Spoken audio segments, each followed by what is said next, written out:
Hello everyone, good morning. मैं Praveen Sharma, welcome back to my channel. आज का हमारा टॉपिक है प्रथम भाषा शिक्षण के सिद्धांत, principle of first language teaching. सामान्यतः सभी विषयों के शिक्षण सिद्धांत होते हैं और लगभग सब में समानता होती है। शिक्षण में बालकों की रुचियों, प्रवृत्तियों, व्यक्तिगत विभिन्नताओं, क्षमताओं आदि का ध्यान रखा जाता है। आधुनिक मनोविज्ञान शिक्षण में इन प्रवृत्तियों पर विशेष बल दिया जाता है। शिक्षण करते समय विषय पर बल दिया जाता है। शिक्षण के समय विषय एवं बालक दोनों का विशेष रूप से ध्यान रखा जाता है, किंतु प्रथम भाषा के साथ ये एक और विशेषता जुड़ी हुई है कि बालक स्वयं ही अनुकरण द्वारा वातावरण से सीखना प्रारंभ कर देता है। अतएव उसको प्रथम भाषा का अनुकरण उसी क्रम में कराना आवश्यक है जिस क्रम से बालक स्वाभाविक रूप से भाषा सीखता है। प्रथम भाषा शिक्षण में जिन सामान्य सिद्धांतों का ध्यान रखना आवश्यक होता है वे इस प्रकार से हैं, जिसमें हम देखेंगे सबसे पहले अभिप्रेरणा एवं रुचि का सिद्धांत। प्रायः यह देखा जाता है कि बालक उसी विषय या क्रिया में रुचि लेते हैं जो उनकी जन्मजात इच्छाओं को संतुष्ट करती है। प्रथम भाषा शिक्षण करते समय भाषा एवं उसकी पाठ्य सामग्री के प्रति रुचि उत्पन्न करना आवश्यक हो जाता है। अतएव हिंदी पाठ्य सामग्री और उसकी शिक्षण प्रणालियों का चुनाव बच्चों की रुचि एवं आवश्यकताओं के अनुरूप किया जाना चाहिए। हिंदी भाषा के शिक्षण में बच्चों की रुचि उत्पन्न करने के लिए अध्यापक अनेक उपाय कर सकता है। किसी वस्तु, उसके मॉडल या चित्र को दिखाकर वह बच्चों में उसके बारे में जानकारी की जिज्ञासा उत्पन्न कर सकता है। बच्चों की कविताएं कंठस्थ करने की भी प्रेरणा, यानी कि बच्चों की जो कविताएं हैं कंठस्थ करने की प्रेरणा दे सकता है। बच्चों को अंत्याक्षरी द्वारा भी भाषा सीखने की प्रेरणा दे सकता है या दी जा सकती है। अंत्याक्षरी प्रतियोगिता में जो दल जीतता है उसके प्रत्येक सदस्य में आत्मगौरव की भावना जागृत होती है। हार्वर्ड महोदय ने इस विषय में लिखा है कि शिक्षकों को बालक की रुचि का सर्वदा ध्यान रखना चाहिए।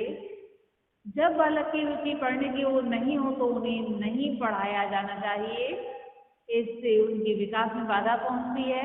पढ़ाने का तरीका अन्य खोज लेना चाहिए, यानी कि ज्ञान तो दिया जाना चाहिए लेकिन जिस तरह से पढ़ा रहे हैं उसका अगर रुचि नहीं है तो उसको चेंज कर देना चाहिए।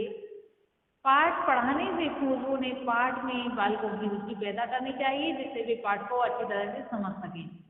पाठ को रुचिकर बनाने के लिए हिंदी भाषा अध्यापक को कुछ साधनों का प्रयोग करना चाहिए जो हो सकते हैं। पाठ पढ़ाने से पूर्व ज्ञान का पता लगा लें, यानी पूर्व ज्ञान का पता लगा लें। पूर्व ज्ञान के आधार पर नवीन ज्ञान की ओर अग्रसर हों। पाठ को मनोरंजक बनाकर पढ़ाना चाहिए। बालकों की रुचि एवं क्षमता के आधार पर प्रश्न पूछने चाहिए। पाठन के समय दृश्य शब्द उपकरणों का प्रयोग करना चाहिए। छात्रों के साथ सहानुभूतिपूर्वक व्यवहार करना चाहिए। छात्रों को यथासंभव दंड न दिया जाना चाहिए। अध्यापन खेल द्वारा, यानी कि जो अध्यापन कार्य किया जा रहा है अध्यापक खेल क्रिया द्वारा एवं अनुभव द्वारा संपादित किए जाना चाहिए। अध्यापक के द्वारा व्याकरण एवं रचना छात्रों को नीरस ज्ञान पढ़ते हैं उन्हें निगमन एवं प्रयोग पद्धति के माध्यम से पढ़ाना चाहिए। रचना तथा गद्य की अन्य विधाओं में चित्र, उदाहरण, तुलना, संस्मरण आदि का प्रयोग करना चाहिए ताकि छात्र पाठ में पूरा आनंद लें। गद्य या कविता पढ़ाते समय शिक्षक को चाहिए कि वह उसमें दिए हुए मूल्य को उजागर करें, क्योंकि प्रथम भाषा मूल्य संप्रेषण का उत्तम साधन है। नेक्स्ट पॉइंट हम देखेंगे क्रियाशीलता का सिद्धांत। बालक क्रियाशील होते हैं, उन्हें करके सीखने, लर्निंग बाय डूइंग में आनंद का अनुभव होता है। प्रायः सभी प्रमुख शिक्षा शास्त्रियों में या शिक्षा शास्त्रियों ने, जिसमें फ्रॉबेल, डीवी, गांधी जी, पास, मॉन्टेसरी, ईस्ट आदि मुख्य हैं, इस सिद्धांत पर बल दिया है। पाठ की शिक्षा के समय क्रियाशीलता के सिद्धांत को अपनाना आवश्यक हो जाता है। भाषा शिक्षण के समय छात्रों को सतत क्रियाशील रखने के लिए प्रश्न पूछना, स्कूल में साहित्यिक कार्यक्रम चलाना, छात्रों को उसमें क्रियाशील रखना, पाठों का अभ्यास कराना, मौखिक व लिखित कार्य कराना आदि कार्य अपनाए जा सकते हैं, जिससे छात्रों की अध्ययन में रुचि बढ़ती है और पाठ शीघ्र सहज ग्राह्य होते हैं तथा कक्षा का वातावरण गतिशील होता है। नेक्स्ट पॉइंट में हम देखेंगे अभ्यास का सिद्धांत।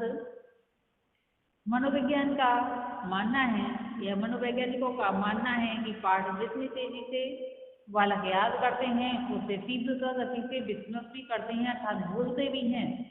इसी कारण अभ्यास का सिद्धांत आवश्यक है। इससे विस्मृति रुकती है अर्थात भूलना रुकता है तथा छात्रों का ज्ञान उत्तर विकसित होता रहता है। भाषा के कलात्मक पक्ष के लिए अभ्यास सर्वथा आवश्यक है। थॉर्नडाइक महोदय ने इस विषय में लिखा है, भाषा एक कौशल है और उसका विकास अभ्यास पर ही निर्भर है। अभ्यास का क्रम टूट जाने पर भाषा पर अधिकार धीरे धीरे समाप्त हो जाता है। अभ्यास से ज्ञान में उत्तर वृद्धि होती है। भाषा की ज्ञान वृद्धि के लिए अभ्यास, लगन, रुचि, निष्ठा एवं परिश्रम की आवश्यकता है। भाषा को बोलने एवं लिखने का निरंतर अभ्यास बालक की भाषा को सशक्त बनाता है, उसमें सरलता, सौष्ठव एवं माधुर्य लाता है। भावाभिव्यक्ति, व्याकरण, शब्दावली आदि अभ्यास पर निर्भर करते हैं। नेक्स्ट पॉइंट में हम देखेंगे जीवन समन्वय का सिद्धांत। प्रत्येक स्तर पर बच्चों का एक संसार होता है और जैसे जैसे वे बड़े होते जाते हैं वैसे वैसे ही अपने ढंग से एक नए संसार की कल्पना करने लगते हैं। मनोवैज्ञानिकों ने ये सिद्ध कर दिया है कि बच्चे उन विषयों एवं क्रियाओं में अधिक रुचि लेते हैं जो उनके वास्तविक जीवन से संबंधित होती है। अतः अध्यापक को चाहिए कि जो वह बच्चों को पढ़ाने के लिए पाठ्य सामग्री चुने उसका संबंध उनके जीवन से होना चाहिए। पाठ्य पुस्तकों की सामग्री का संबंध उनके जीवन से अवश्य जोड़ना चाहिए, अन्यथा वे सीखने में रुचि नहीं लेंगे। साहित्य के दो पक्ष होते हैं, गद्य एवं पद्य। अध्यापक को ये चाहिए कि बच्चों को या छात्रों को गद्य शिक्षण के समय व्याकरण का व्यवहारिक ज्ञान एवं पद्य शिक्षण के समय शब्द शक्ति, शब्द योजना, छंद, अलंकार एवं रसों का ज्ञान अवश्य ही कराएं। नेक्स्ट पॉइंट में हम देखेंगे निश्चित उद्देश्य एवं पाठ्य सामग्री का सिद्धांत। हिंदी भाषा शिक्षण के एक नहीं अनेक उद्देश्य होते हैं। हमें बच्चों ज्ञान, कौशल, रुचि एवं अभिरुचि का विकास करना होता है। प्रत्येक उद्देश्य की प्राप्ति एक निश्चित अनुपात में होनी चाहिए। किसी उद्देश्य पर आवश्यकता से अधिक बल देना अथवा किसी को बिल्कुल छोड़ देना उचित नहीं है। कुछ निश्चित उद्देश्यों की प्राप्ति के लिए हमें पाठ्य सामग्री का चयन करना आवश्यक है। पाठ्य सामग्री की एक रूपरेखा होनी चाहिए, उसे स्थूल रूप देना शिक्षक का कार्य है। प्राथमिक स्तर पर बच्चों को वर्णनात्मक निबंध लिखना सिखाया जाए और उन निबंधों का क्या स्तर हो ये अध्यापक को स्वयं निश्चित करना चाहिए। हिंदी शिक्षण द्वारा अध्यापक को बच्चों में सौंदर्यानुभूति को जागृत करने का प्रयत्न करना चाहिए। अतः ये आवश्यक हो जाता है कि अध्यापक को शिक्षा देने से पूर्व पाठ के उद्देश्य और उन उद्देश्यों की प्राप्ति के लिए विषय सामग्री का चयन बच्चों के स्तर के अनुकूल करना चाहिए। इसी के साथ नेक्स्ट पॉइंट में हम देखेंगे व्यक्तिगता व विभिन्नता का सिद्धांत। मनोविज्ञान व्यक्तिगत विभिन्नता के आधार पर शिक्षण देना चाहता है। सभी प्रगतिशील शिक्षा शास्त्रियों ने व्यक्तिगत विभिन्नता के सिद्धांत पर बल दिया है। एक ही कक्षा के छात्रों में व्यक्तिगत विभिन्नताएं होती हैं। कोई छात्र शुद्ध उच्चारण नहीं कर पाता है तो कोई लेख स्पष्ट नहीं कर पाता, किसी का वाचन ठीक नहीं तो किसी का जो है बोलने का तरीका ठीक नहीं होता, कोई मौन पाठ नहीं कर पाता तो कई बार याद करने पर वह बार बार भूल जाता है। इसीलिए अध्यापक को इन सब की व्यक्तिगत भिन्नता एवं कठिनाई को ध्यान में रखकर शिक्षण कार्य करना चाहिए और शिक्षण प्रदान करना चाहिए। छात्रों की व्यक्तिगत कठिनाइयों का निवारण करने का प्रयास करना चाहिए। इसी कारण शिक्षा शास्त्रियों एवं मनोवैज्ञानिकों ने व्यक्तिगत विभिन्नता के सिद्धांत पर विशेष बल दिया है। इसी के साथ नेक्स्ट पॉइंट में हम देखेंगे अनुपात और चलन का सिद्धांत। अध्यापक भाषा सिखाने के लिए पाठ्य पुस्तकों के एक दो पृष्ठ पढ़ाने, व्याकरण के नियम बताने और रचना कार्य देने के अतिरिक्त अपना कर्तव्य और कुछ भी नहीं समझता। परिणाम भाषा के सभी अंगों की शिक्षा अधूरी रहती है। भाषा सिखाने के केवल व्यवहारिक उद्देश्य के लिए भी बोलकर समझाने, लिखकर समझाने और सुनकर समझाने तथा पढ़कर समझाने की आवश्यकता है।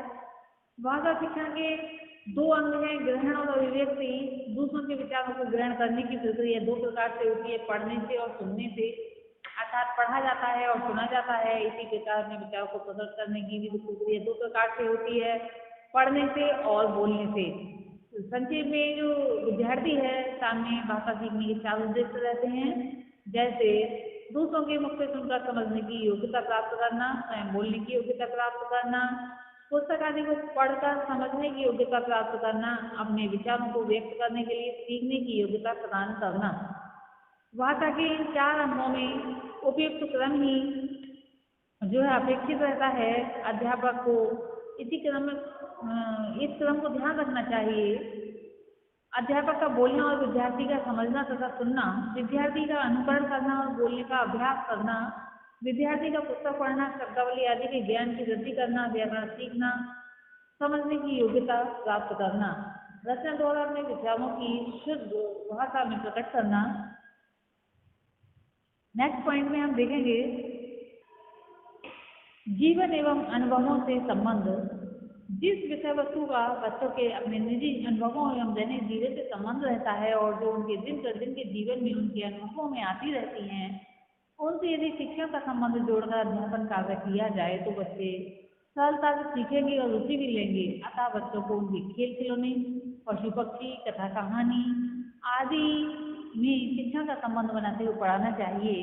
जैसा कि हम देखते भी हैं, बच्चों के साथ जो बच्चों के पाठ होते हैं वे पशु पक्षियों की कहानियाँ से समाहित होते हैं और बच्चे उन्हें पढ़ने में आनंद लेते हैं। नेक्स्ट जो सिद्धांत है हम नेक्स्ट वीडियो में देखेंगे। आज के लिए इतना ही, धन्यवाद।